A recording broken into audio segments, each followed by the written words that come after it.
Hai sahabat harga, kali ini kita udah ada di kantor Balai Besar Pengawas Obat dan Makanan dan kita pengen berbincang-bincang dengan Kepala Balai Besar Pengawas Obat dan Makanan di Pekanbaru.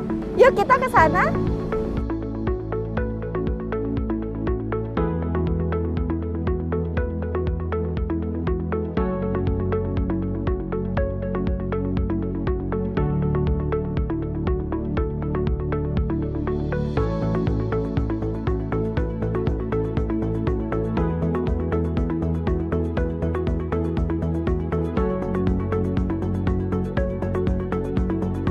Pagi Bapak. Pagi Pak Suci. Ya boleh kita ngobrol-ngobrol terkait obat COVID Pak? Oke, ya silakan. Sudah kita siapkan di bawah untuk kegiatan COVID kita pada pagi hari. Silakan. Iya Bapak.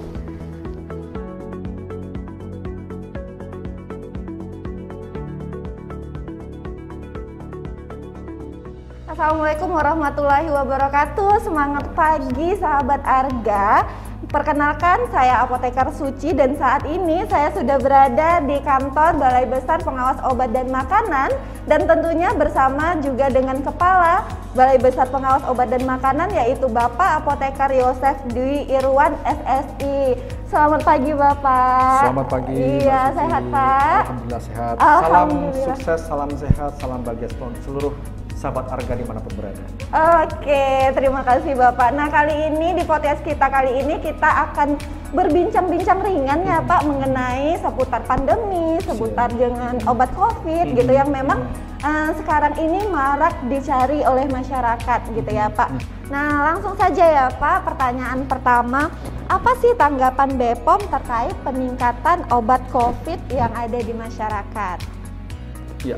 Jadi gini Mbak ya, jadi memang kita tahu bersama pandemi COVID ini menjadi suatu pandemi global ya, artinya bukan hanya Indonesia, tapi seluruh dunia. Tentunya Badan POM ini terus berupaya mengawal mutu keamanan termasuk ketersediaan. Iya benar. Ya, jadi kita mengawal ketersediaannya, bagaimana bahwa obat-obat ini bisa tersedia dalam rangka memutus mata rantai pandemi COVID. Tenaga kefarmasian pun juga harus bisa memberikan edukasi juga, harus bisa memberikan edukasi terkait dengan bagaimana penggunaan obat yang baik dan benar seperti itu. Oke, betul sekali.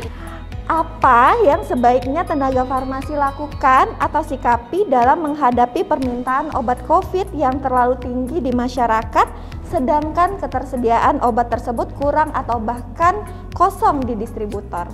Itu tentunya sebagai orang yang memiliki keahlian, kewenangan tentang obat, tentunya harus bisa berpikir lebih bijak lagi. Akhirnya tidak ikut terbawa juga, justru mensetok kemudian menjual atau menyerahkan tanpa resep dokter. Ya, jadi harusnya betul-betul bisa memberikan pemahaman kepada masyarakat bahwa obat-obat ini tidak semuanya bisa dibeli secara bebas, ya, tapi harus dengan resep dokter karena memang obat ini adalah dimanfaatkan untuk terapi. Karena kasihan nanti kalau apabila yang masyarakat membutuhkan karena terjadi panic buying, ya, dan sarana itu juga menjualnya tidak sesuai ketentuan, misalnya yang harusnya dengan resep dokter, masuk kategori obat keras itu diserahkan begitu saja, sehingga itu terjadi kekosongan.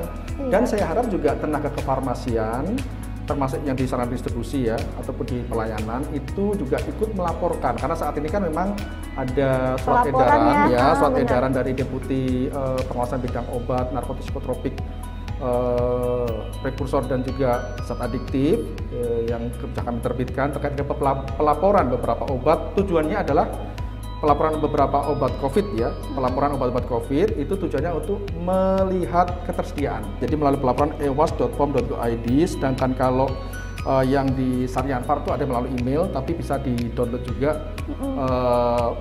jenis model pelaporannya. Nah, pertanyaan selanjutnya Pak, kita kan sering mendengar nih emergency use authorization. Nah, apa sih sebenarnya yang dimaksud dengan EUA tersebut Pak? Jadi emergency use authorization itu adalah suatu persetujuan penggunaan obat selama kondisi kedaruratan kesehatan masyarakat untuk obat yang belum mendapatkan izin edar atau obat yang telah mendapatkan izin edar tapi indikasi penggunaannya berbeda. Ya, jadi EUA itu memang tujuannya adalah dalam kondisi kedaruratan kesehatan. Tapi EWA ini akan terus dilakukan, ini masih ada kajian-kajiannya untuk melihat risk and benefit-nya. Bisa jadi yang sudah dapat EUA, itu bisa lagi setelah dilihat kajian risiko dibatalkan. Contohnya kita kloroquine dan instruksi kloroquine. EUA dapat diberikan, ada kriterianya. Yang pertama adalah telah ditetapkan keadaan kedaruratan kesehatan masyarakat oleh pemerintah. Tentunya kita tahu bersama COVID ini merupakan suatu kondisi kedaruratan kesehatan. Kemudian terdapat cukup bukti ilmiah terkait aspek keamanan dan khasiat dari obat untuk mencegah, mendiagnosis, dan atau mengobati penyakit atau keadaan yang serius dan mengancam jiwa berdasarkan data non-klinik, klinik, dan pedoman penata laksana penyakit. Kemudian juga memiliki mutu atau memiliki ketentuan yang standar yang berlaku dan memenuhi cara pembuatan obat yang baik. Kemudian ya CPOB, kemudian memiliki kemanfaatan lebih besar dari risiko. Kan tadi ada kajian risk and benefit analysis tadi ya. Didasarkan pada kajian data non klinik dan data klinik. Kemudian belum ada alternatif pengobatan atau penata laksanaan yang memadai. Badan POM bersama dengan stakeholder terkait terus melakukan upaya-upaya bagaimana memutus mata rantai pandemik ini. Nah, ini ada pertanyaan lagi nih Pak. Sudah ada atau belum obat yang memang diindikasikan untuk mematikan virus corona? Sampai dengan saat ini, Badan POM-nya dan juga dengan pemangku kepentingan terkait dengan Kementerian Kesehatan dan para peneliti-peneliti yang ada itu terus berupaya bagaimana menemukan obat yang bisa untuk percepatan pemutus pandemik ini. Tapi sampai dengan sekarang memang belum ada. Artinya ini masih sifatnya terapi semua. Obat ini kan berbeda dengan komoditi yang lain. Artinya memang harus melalui suatu kajian klinik yang mendalam untuk memastikan mutu, keamanan, khasiat dari obat itu betul-betul memberikan kemanfaatan yang baik, bukan yang hanya berdasarkan katanya seperti itu. Misalnya juga ada kemarin beredar ada herbal bisa mengobati COVID, itu tidak ada. Sampai dengan saat ini Badan POM belum pernah menerbitkan izin edar untuk herbal yang bisa mengobati COVID. Apa pendapat Bapak mengenai obat ivermectin yang beberapa waktu belakangan menjadi heboh di masyarakat sebagai obat COVID? Sebenarnya sih ini kan sama seperti obat-obat yang ada sebelumnya juga. Ivermectin ini kan sebenarnya yang terdaftar di Indonesia ini kan sebenarnya untuk obat antiparasit, untuk obat cacing gitu kan ya. Tapi memang disebutkan ada memiliki kemanfaatan ataupun efek untuk terapi COVID. Tapi tentunya itu masih menjadi taraf uji klinik ya. Dan ini tentunya penggunaannya pun harus berdasarkan resep dokter. Nah, izin ivermectin itu sendiri itu sebagai apa, Pak?